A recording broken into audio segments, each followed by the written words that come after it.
Well, hello and welcome to this week's edition of the Blog Rundown, the weekly show from Movie Burner Entertainment, where we discuss all the latest written reviews from our writing team, John. And what is up first? First, Stephen, is the Captain Marvel review from the movie couple. Yeah. I struggled with that there. I don't know why. It's pretty clear, right in front of me. Reviewed by the movie couple. So, Stephen, it's Captain Marvel. We obviously spoke about this film on Box Office Chat. We spoke about it on Movie Burner News last week as well. It's in the latest addition to the MCU for obviously Marvel, Kevin Feige and all the people over at Disney. This is a big one, Stephen. It certainly is, John. He's a big, important, powerful character coming into the events of Endgame just a month away now, not even a month away. So they had to get this right, Stephen. I felt they did get it right in the main, but the movie couple disagree with me. And that's what we're here for, and that's what we're here for. We're here to talk about the review, and all film is subjective at the end of the day. So different strokes for different folks and all that jazz, Stephen. So we start off by saying obviously it was International Women's Day when the two of them went to see the film. And being a good chap he is, he's let his wife review the film in the main, so hats off to him for that. She really didn't like the film. We've seen before the different perspectives they go to. Mr. Movie Couple, I've got his name again, Stephen, it's absolutely shocking. I've not got the information in front of me right now, sadly. The thing is, John... He's a comic book guy. Listen, you know? the thing that... we do it when we go to the cinema as well. You get something out of a film, I'll get something different out of a film. It's not any different for the movie couple here, but listen... I knew it was Jerry. I knew it. Jerry and Elizabeth. Jerry and Elizabeth. At the end of the day, you know, there was parts of the review I did agree with.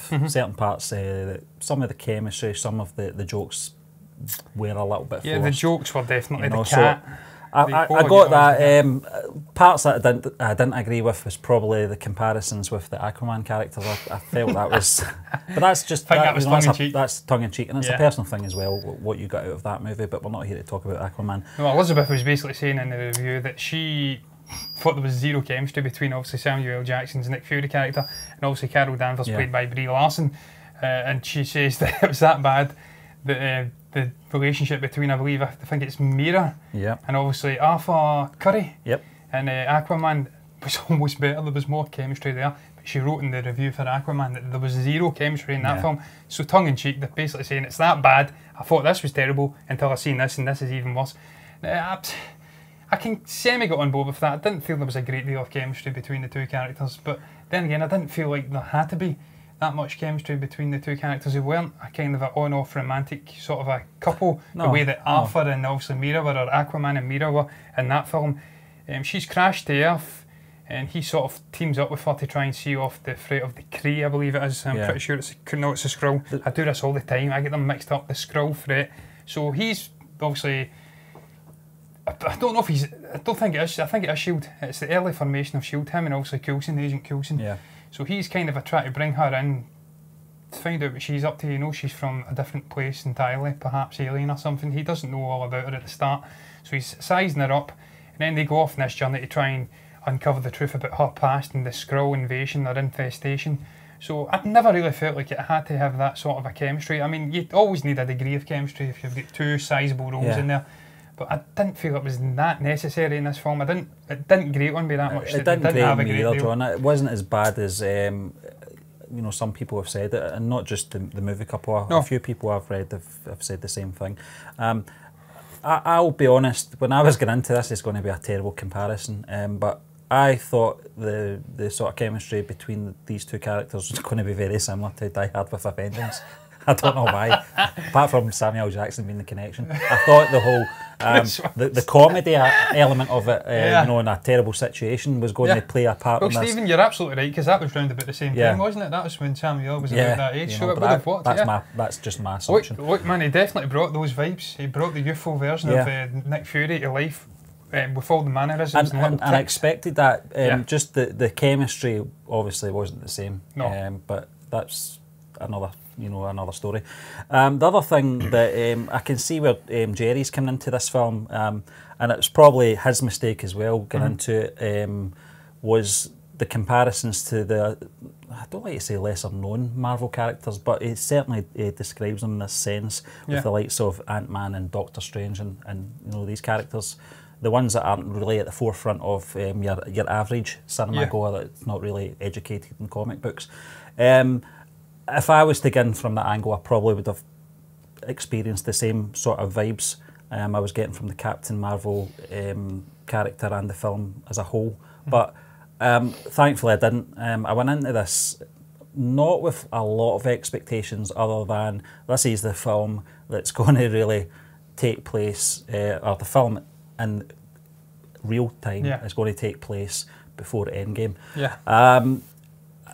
You spoke to me about the film before I went to see it. I saw it a few days after you, John, and one of my concerns was going to be, is this going to be shoehorning every 90s pop cultural references in there? There is a few, but it's not oversaturated. I think they did. You know, they wasn't didn't. Ready Player One-esque.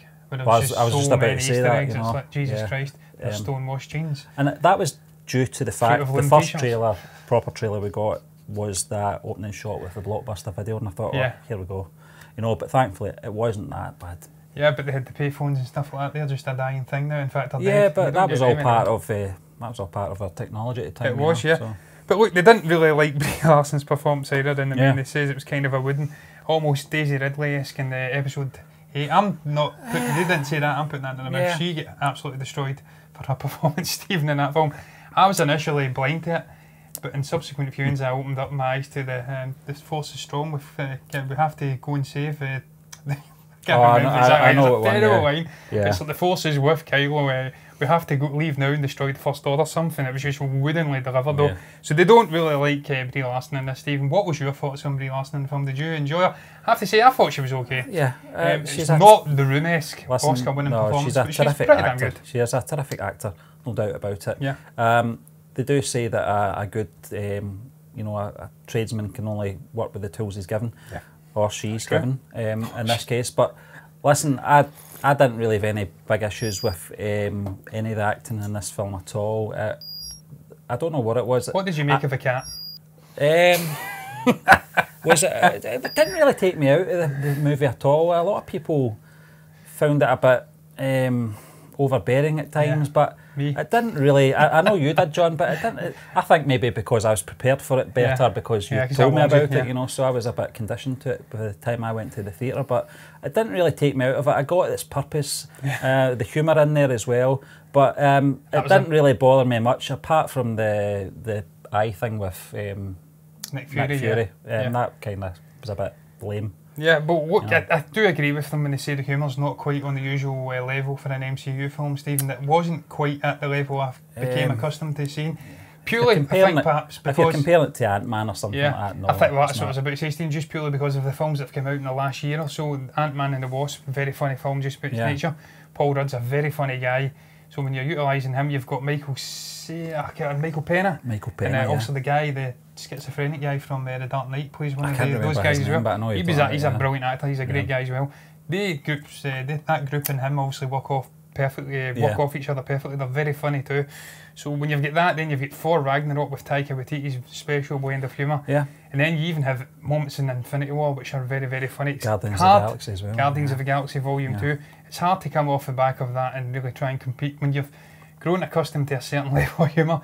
Then they're maybe perhaps doing this prequel, having to keep it semi-serious just to show you the sheer power of this character, because the next time you see her, she's going to have a massive part to play in Endgame and obviously toppling Thanos and restoring harmony to the universe. Well, I don't think that she is going to be the main player in this. I think Elizabeth actually, a bit tongue-in-cheek again from Elizabeth, I think here that she's going to do her thing and they're going to have some soundtrack. I can't remember what the song was. It was them flinging people around to the sound of... Alicia Keys, This Girl Is On Fire, playing in the background. Oh no, that was a different one, This is The Theory. Picking up Force Hammer and Captain America Shield. That better not happen. I will walk out the theatre if that happens. That is not on. She's part of a greater group here, and they all have to have... John. And we did a trailer reaction at the end of last year.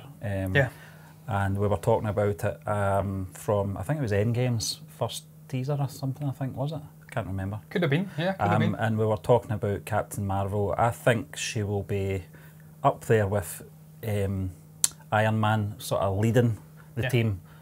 Not taking over everything and making everyone pale in comparison. I doubt that very much. Well, I mean, you made a good theory as well, John. I think the Hulk is going to have a big part to play. I really do, Steve. But we'll see how it goes. I think she's just going to become a team player. I think she's going to go off with Thor. I said this the other day. Yeah. I think she's going to be going off with Thor to do the sort of cosmic side of things. Yeah. Maybe really with some of the Guardians, I don't know. Yeah, she could, yeah. I think that would be pretty good. That would be. I think the character would fit in well with that bunch of characters with the human cosmic, stuff like that and cosmic. I'm going to ask a question though, John, just before we round this off. Yeah.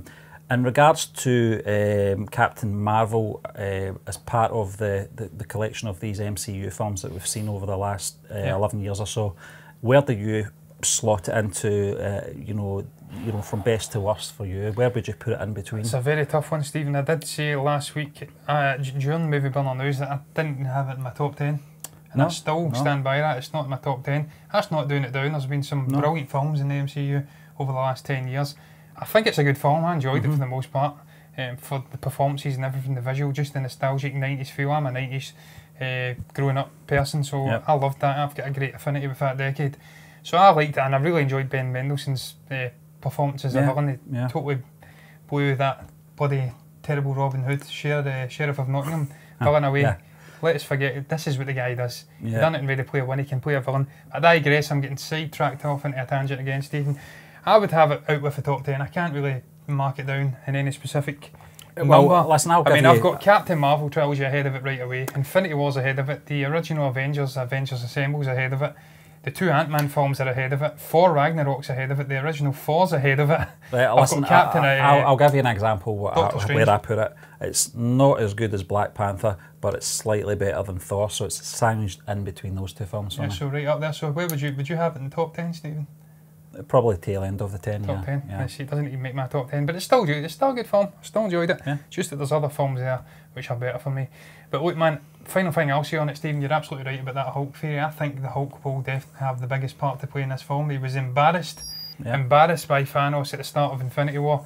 He went into his shell. He's not been seen since then. I think he's going to come in and have a big effect in this culmination of the Phase 3 of the MCU. So, yeah. I really do. Because he can be as strong as the amount of anger he has, so he can. Listen, the whole issue that Banner had with his alter ego was part of the story. Kind of. And just even the fact he did say that his backstory was going to be told over 3 separate films. But I think it was convenient for the writers to do it that way, because it meant that the Avengers had a fight in their hands then, and you just didn't have to rely on the Hulk to solve it, Yeah, and it's just going to work. Because it was a Hulk heavy film in Ragnarok, Bruce Banner heavy in Infinity War, and then he's going to come back into the frame and make things right. It'll be a combination of both. That equilibrium is going to be sorted. But I digress. We're not talking about Hulk, Stephen.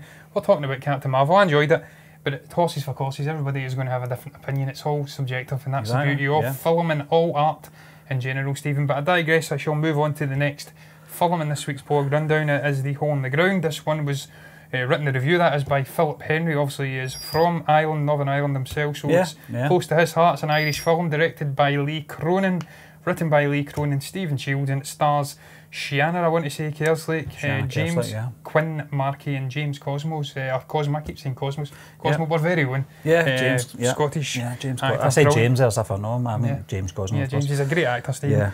This is an interesting film, Stephen. We've actually both seen this film. And the reason I went to see it was precisely for what Philip said in his opening paragraph. The fact it was picked up with A24, the same studio involved with obviously Hereditary, and just the level of, I don't want to say authority, but the level of esteem that brought to the film. Just having this great studio involved who have had a hand in a number of great films. They've actually linked up, I believe, with Apple. They're going to be producing high caliber films for that new streaming service. Excellent. So that got me in the door to watch it. The fact it was a horror of sorts. And I do like my horror films. As you do know, Stephen, I like my psychological horror films. And this is what this is, John. And this is exactly what this is. What I got from... I'll try and talk about the technical aspects of the movie, John. Director Lee Cronin, as you mentioned, I think this is his first feature film. I think previously he was known for short films and perhaps maybe a TV or documentaries, I can't remember. For his directorial feature film debut, there was a little things that sort of niggled away at me. Some of the scenes I felt were very long and slow and hung on a little bit too long. It was almost like an awkward silence at times. I liked a lot of the close-up shots of the character that Shanna Kerslake plays. I can't remember her name.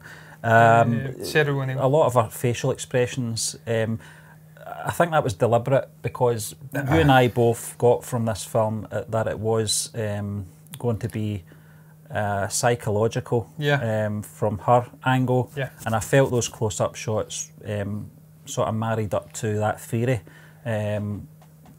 You know, what was going on in her head. Well, Stephen, the fact that Hereditary was also created by A24 Studios, and they did step into this film and help in some way. I don't know how much of a role they had in obviously crafting the film alongside Lee Cronin, but that film was very psychological heavy. It played on the sort of a paranormal, but also the human side of things. Is this just grief? Is this just mental illness? Or is this greater thing, this greater demonic entity playing with his family? And it's similar in this film. There's definitely, I think it's really looking into mental health and just the. I think the main character, Sarah O'Neill, played by Shanna Kerslake, I think she's definitely suffering from some form of mental illness. Don't know whether it's schizophrenia or something else. And it's really her projecting these things onto her world. I don't think the sinkhole ever existed or the hole ever existed.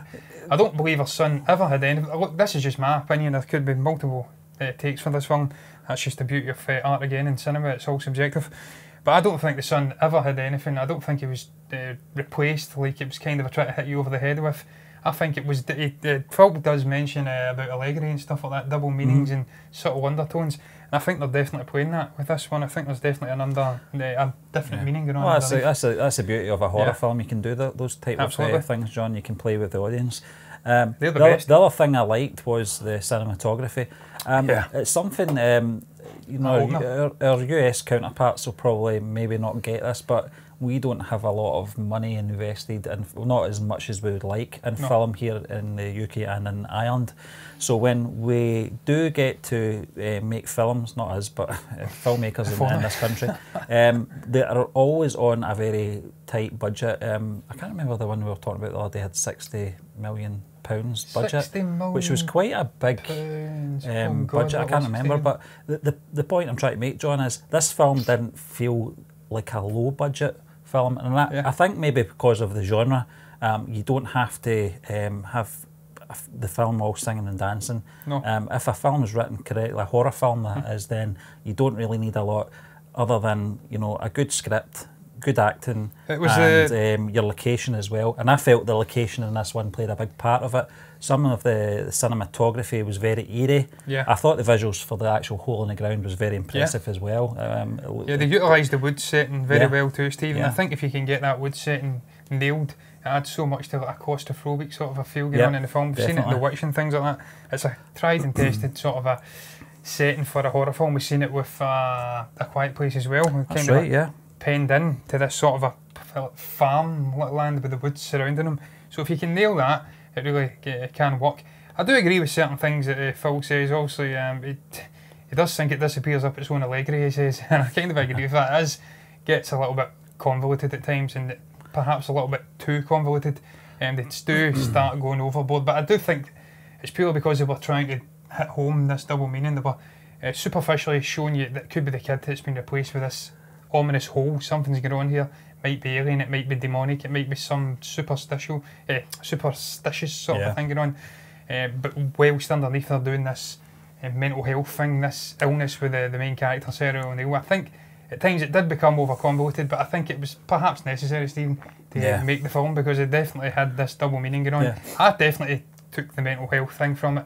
That's what I got. I'm not going it was the same when I watched Hereditary. For the most part of that, I thought, I forget what her name is, Stephen, the lead actress, she was snubbed for an Oscar, but she was absolutely outstanding. And for a large part of that film, I thought she was just mental health. I was going to say, John, another film that kind of sprung to my mind, although it's I'm not comparing both films, I'm just thinking the whole playing with the audience was that film with Robert De Niro, and I think it might have been Dakota Fanning, the hide and seek film, where he was the dad, and the whole film we were to believe that the kid was the one that had all these psychological problems and stuff like that, and there was a twist in this one, and it turned out that she was looking after him and he was the one that was mentally ill. As I said, it's just that way of playing with the audience. We've seen that obviously in Shutter Island as well. Yeah, that was a great Scorsese film, one. Great twist at the end. Yeah. One thing I would say, Stephen, is that I completely agree with you. I did really enjoy the technical aspects of the film. I thought they did utilise it as well, but that opening, that really did. Yeah, I forgot just about that. epitomised the great cinematography in this film. The way it flipped around, upside down, looking down onto the car, driving along this kind of a spindly road. Obviously, you've got the classic avoiding somebody in the road. I mean, I called that 5 minutes before it happened, Stephen. It was almost like Get Out, I think, with the deer. So was that the old lady, wasn't it? It was the old lady, yeah. She was very creepy, that old lady. Very, very creepy. There was some creepy moments in there, Stephen, but for the most part, I didn't find it that scary a film. I was actually raging at the little killed the spider, and I'm not a big fan of spiders. If you've seen one of our most recent reaction videos, you'll know that to be the case, but you can't be killing them. So I had an instant dislike for that little boy, but I think he was wronged.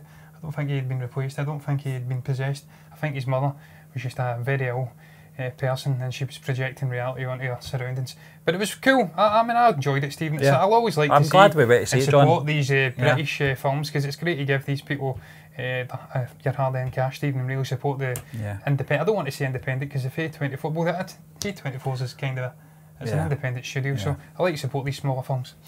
Yeah, and listen, it was a great review from Philip as well, which made us go along and see it. Absolutely. You know, the review intrigued us enough to go along to the theatre and experience a film for ourselves, John. Yes. But listen, that brings us to the end of this week's episode of the Blog Rundown. We'd just like to thank you once again, and we'll be back again tomorrow with the Force Friday show.